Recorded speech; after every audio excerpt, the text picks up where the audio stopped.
السلام عليكم ورحمة الله وبركاته. ازيكم عاملين ايه؟ يا رب تكونوا بخير. اهلا بيكم النهاردة معايا في فيديو جديد. النهاردة اولا جمعة مباركة عليكم.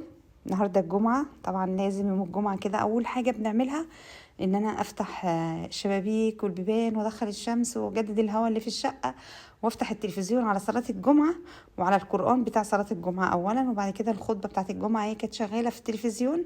فانا بحب قوي طبعا يوم الجمعة ده بيبقى يوم بالنسبة لي يوم جميل جميل جميل.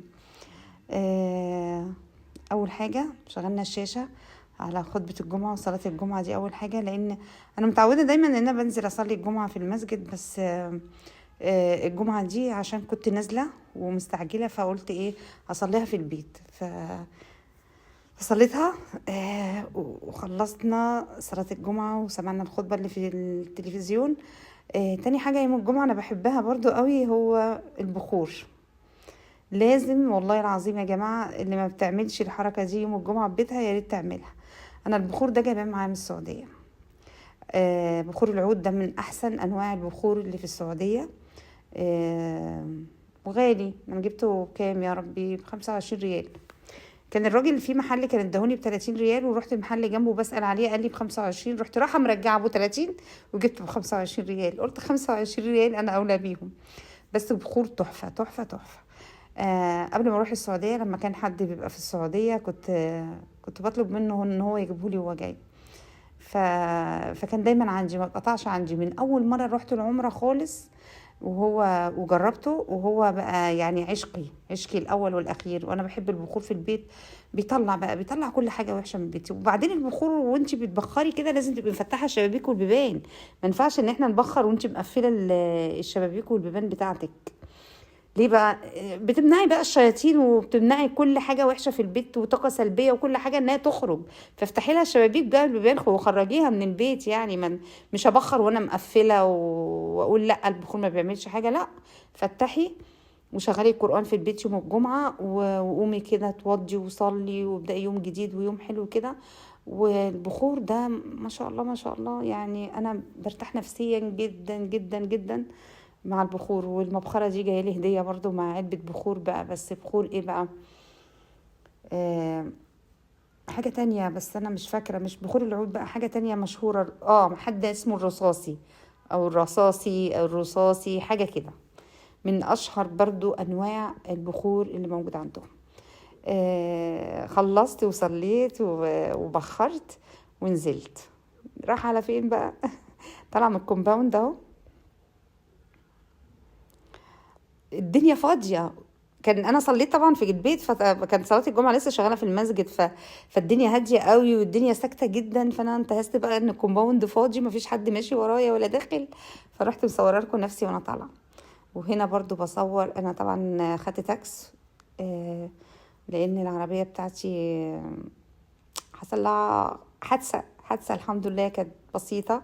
يعني الحمد لله ربنا نجانا، يعني الحمد لله بفضل ربنا، يعني الحمد لله. والاذكار دايما الواحد بيقولها، اذكار الصباح والمساء والصلاه على الرسول والاستغفار والحاجات دي انا ما ببطلش بصراحه والله العظيم، على طول بقولها. فربنا يعتبر نجانا من كارثه كانت هتحصل. الحمد لله كانت الحمد لله بسيطه، بس العربيه طبعا راحت الصيانه، فبتعمل لها صيانه لانها اتخبطت خبطه جامده. فالحمد لله رب العالمين. هنا بصور لكم ليه بقى؟ الجمعة لسه شغالة فبوريكم الشوارع فاضية جدا جدا جدا. الدنيا هادية وساكتة والهدوء فظيع، مفيش يمكن العربية واحدة هي اللي ماشية قدامي. صلوا على النبي يا جماعة كده، اللهم صل وسلم وبارك على سيدنا محمد. نسيت اقول لكم بقى، اللي اول مرة يخش قناتي ما ينساش يعني لو عجبته القناة يدوس على كلمة اشتراك. وما تنسوش تعملوا لايكات كتير على الفيديو ده، لان اللايكات مزعلاني جدا، اللايكات على الفيديوهات مش حلوة. فعشان كده الفيديوهات ما بتاخدش مشاهدات كتير. بس فانا يعني اتمنى بقى ان انتوا تحطوا لي لايكات كتير على الفيديو ده وكومنتات حلوة بقى من عندكم. واللي مشتركش في القناة يشترك بسرعة بسرعة بسرعة. الشوارع فاضية فاضية فاضية جدا جدا.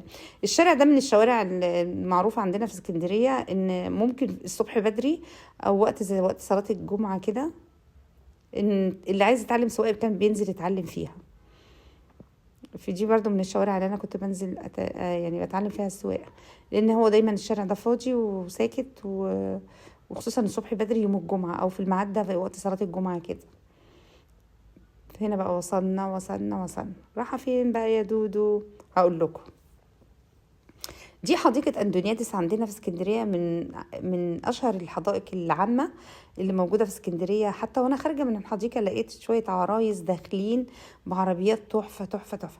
فأنا بقول إيه العرايس دي؟ هي دخلت الصور. اكتشفت قلت في مكان اسمها حديقة مخصوص كده، يعني دي حديقة عامة كبيرة، في مكان تاني لوحده فيها كده عاملينه للستيشن بتاع العرايس، اسمها حديقة الورد يعني. دي خاصة بقى بالتصوير الستيشن بتاع العرايس. وانا طالعة بتفرج كده من بره لقيت عرايس بقى دخلة وشبكة وحاجات كتير قوي، كلهم داخلين يصوروا ستيشن وكده. اللي ماشية قدامكم دي مرات اخويا، فهي كانت بقى ايه، ولادها محمد الكبير من دور مصطفى ابني، فكانوا في رحلة تبع مدرسة محمد، فخدوا فوق مصطفى معاهم. والحديقة دي جنبنا عندنا في سموحة. ف... فالمهم ايه، مصطفى طلع الصبح مع الباص بتاع الرحلة، وانا قلت لهم هاجيلكم على بعد صلاة الجمعة كده الحديقة بتاعت انتونيادس. فانا وصلت على البوابة، ما كنتش عارفة اوصل للمكان اللي هم فيه، فرنيت عليها، فهي كانت طالعة تاخدني وكده عشان تعرفني المكان اللي هم قاعدين فيه. فانا طبعا لما دخلت، انا الحديقه دي حديقه انتونيادس دي جنب حديقه النزهه اللي هي عندنا في اسكندريه او حديقه الحيوان.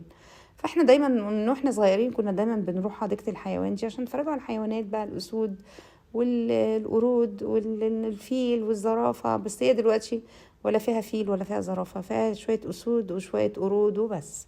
مش مهتمين بحديقه الحيوان بتاعه النزهه اللي في اسكندريه خالص، فما فيهاش حيوانات ولا حاجه. فانتونيادس دي انا ما كنتش دخلتها. بس بوريكم بقى ان انا قلعت الشوز بتاعي وطلبت قهوه لاني كنت نعسانه قوي وعايزه انام، كسلانه كده مش عارفه مالي.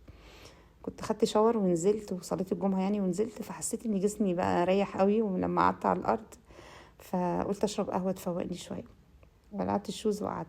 اليوم كان جميل جدا جدا، والحديقه تحفه وكلها ورد وكلها زهور.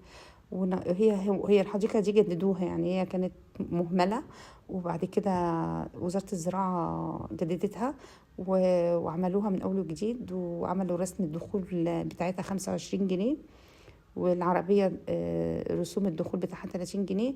وحديقة الورد اللي بيعملوا فيها العرايس ستيشن تذكرة الدخول الفرد 20 جنيه. يعني مش بيروحوا بقى عشان يعملوا سيشن يدفعوا لهم 2000-3000 جنيه في حدائق زي ما كنت مثلا بشوف في المنيا. لما كنت عايشه في المنيا كانوا عاملين ايه، كل واحد عامل له حته حديقه كده، واخدها حته ارض وعامل فيها شويه مناظر وشويه تماثيل وشويه مش عارفه ايه، عشان العروسه والعريس يروحوا ايه يعملوا سيشن هناك. فكان اللي مأجر المكان ده كان بياخد حوالي 2000-3000 جنيه من العروسه والعريس. احنا الحديقه الدخول الفرد 20 جنيه، حديقه الورد وحديقه انتونيادس دي 25 جنيه، والعروسه هي والعريس واللي معاهم اصحابهم يخشوا معاهم، والفرد ب20 جنيه. بصوا كان يوم جميل وكانت تحفة، وكانت الحديقة جميلة وجددوها، والورد والزهور والأعداد كلها كانت جميلة وكبيرة ما شاء الله. الحمام فيها نظيف جدا جدا، وفيها مسجد للصلاة، وفيها كل حاجة متوفرة. طبعا انا روحت انا ومصطفى بقى، وكنا تعبانين جدا، كانت حوالي 6 المغرب بقى خلاص روحنا. لكن وكنت هقعد خلاص بقى مش هنزل مفيش حاجة.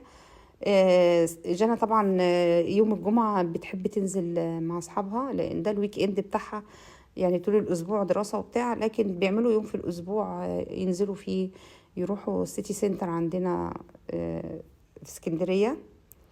فجانا اتصلت عليا فرحت لها. ليه بقى؟ نست المحفظة بتاعتها اللي فيها الفلوس، ومعاها صاحبتها اهي واخو صاحبتها اللي معلق شنطته ده. فاضطريت ان انا اروح لها عشان خاطر اديها فلوسها اللي هي نسيتها. بس فكان عيب يعني ان صاحبتها او صاحبتها هيحاسبوا لها وكده، فاضطريت ان انا اروح عشان اديها الفلوس اللي في المحفظه. فغصب عني رحت، والله العظيم خدت تاكسي تاني ورحت برضه، يعني خدت مصطفى وروحته، رحت لمصطفى بعد كده قعدت معاه وروحته، بعد كده رحت تاني لجنب تاكس عشان اديها فلوس وقعدت معاه شويه. وكنت جعانه جدا ما كنتش اتغديت، دخلت الفود كورت اللي في كارفور جوه او في سيتي سنتر، وطلبت اكل. ده كان الاكل بتاعي.